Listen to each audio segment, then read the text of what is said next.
Hello there, I'm Mike of course, and today I want to talk some more about how we're going to fix EastEnders.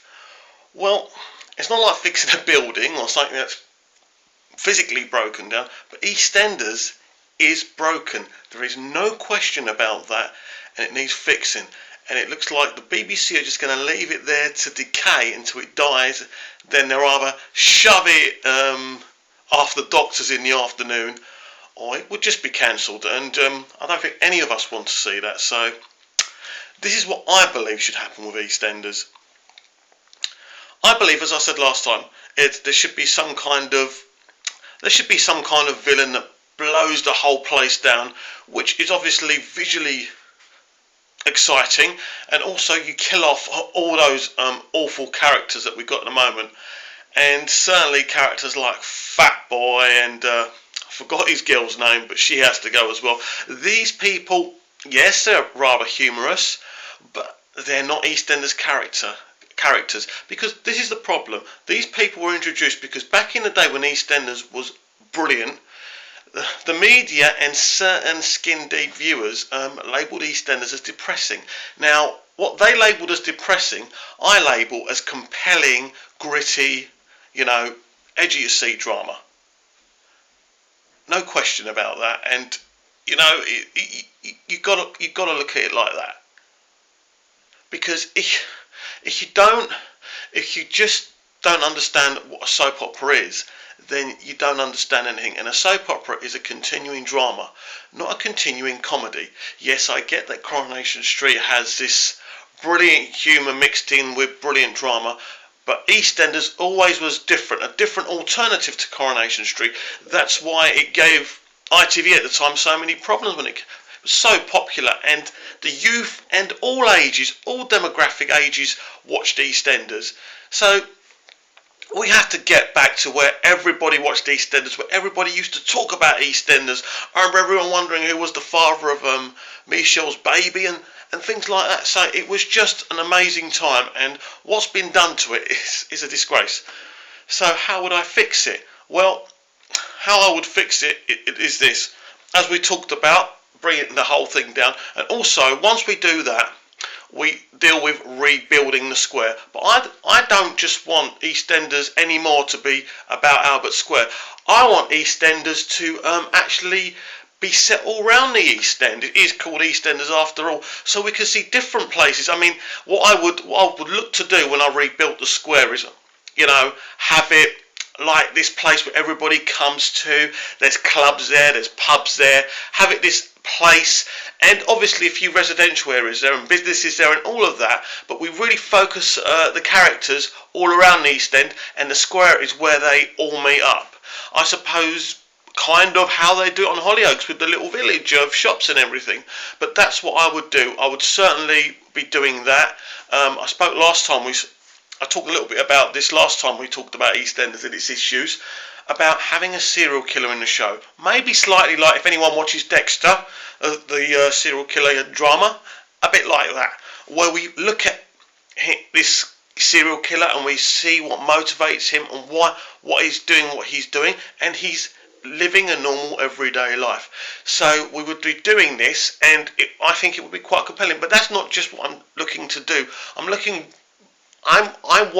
want to take a look at Julia Smith's and Tony Holland's original concept for EastEnders. I want to look at it and see what they thought EastEnders should be, so we can bring that back to the show. Because what about yesterday we saw the new Peterbilt cast. I forgot the lad's name in real life, and it's no disrespect to him, but we really are looking like MTV Cribs now, aren't we? We're all everyone's cool and good looking, but that is not EastEnders. When we first started out with EastEnders, they were just ordinary, everyday people. That's what they were, and we identified with them, not just because they looked like everyday people, because obviously their personalities and everything was everyday, and it's just what they're trying to do is turn it into Hollyoaks. Unfortunately, what they miss is the reason why Hollyoaks is so effective. Yes, everybody's good looking, but there's amazing dramatic stories in there, and all their characters go on dramatic journeys. So it doesn't matter if they're good looking. And all the people on Hollyoaks, most of them can actually act. So that's the difference. But with EastEnders, you've got a bunch of good-looking people there, not doing very much, unfortunately. Last night we saw Janine come back, and I love Charlie Brooks as Janine, but I wasn't feeling it. And Michael's reactions were, well, I'm not that big a fan of the actor who plays him, and obviously he's leaving now. But it's all wrong. The whole show is wrong. We want to bring the excitement back to the show. We want to see EastEnders be at the very top. And the way it is at the moment, it cannot be at the very top of its game. It just cannot. It just does not work. So we rebuild it. We give it some amazing gravitas. As I say, focusing it all around the East End, some great stories, but most important of all is your characters. We want to have some amazing characters and that really have some dramatic storylines. But what we can do as well is make EastEnders. Let's take EastEnders to the new dimension of soap opera. So it's not like the other soaps. I'm getting really fed up in all the soaps, really, apart from Hollyoaks, with this transparent storytelling. This, there's a secret and, I mustn't tell you, and someone's about to tell someone the secret and someone interrupts them. It's frustrating. And I understand you're on 5 nights a week and I know you have to drag things out, but come off it. This is ridiculous. There's other ways of doing things. And I think soaps need to change. I think they could be more linear. I think they can have really big storylines and really still be a soap, still be on every night, and really compel people. Still have the storylines that you have, but do them in a different way and do different types of storylines as well.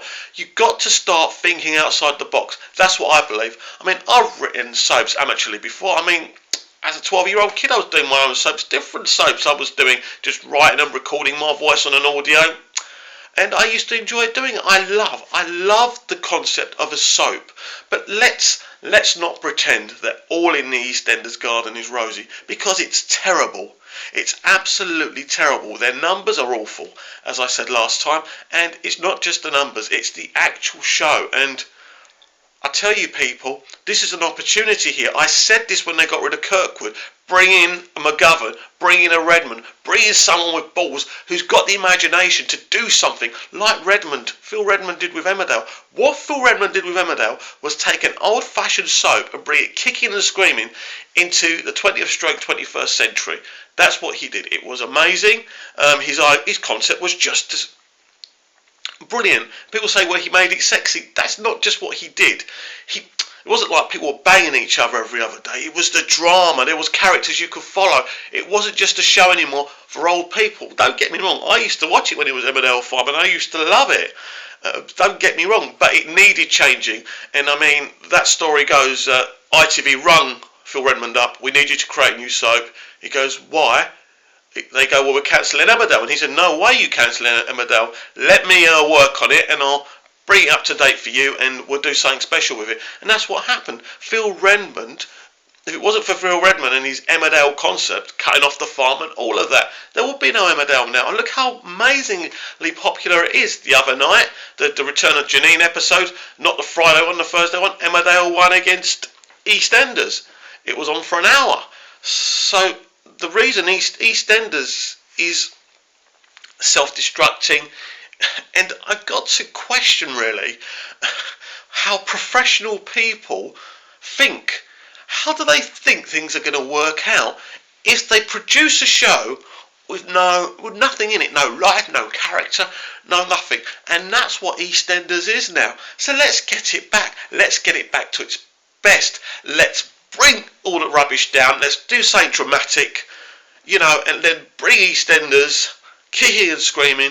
And as I say, I think burning it down, focusing it around the rest of the square, and really doing something special. Obviously, not getting rid of all the characters I've talked about before, keeping Ian. I've talked about maybe a couple of others. Maybe Phil. I don't know. Personally, if I was the new showrunner, I'd have to talk to Steve McFadden and see what he was thinking. It's difficult because you need. I think every show that's survived, that's long running, has made big decisions. Even Coronation Street. I mean, has made big decisions in the past. That's why Coronation Street's over 50 years old, because they've known when to make the changes, when to say goodbye. We've found out today that Michelle Keegan's leaving, and I mean, I was surprised about it and a little bit low about that, but I mean, who knows why that happened? I mean, it was only a couple of weeks ago with the breast incident on Twitter, so who knows if that's something to do with it. But who cares? I've enjoyed Michelle, by the way, but she's going, and you move on, and that's what a soap is. But what you do is, well, the most important thing about a soap is you get your core characters and you keep them there as long as possible. Yeah, other characters can come and go, but the most important thing is that you keep some continuity, that people are familiar, so they know what they're going to watch and what they're going to do. And it's, when you think how big EastEnders was when it first launched, you just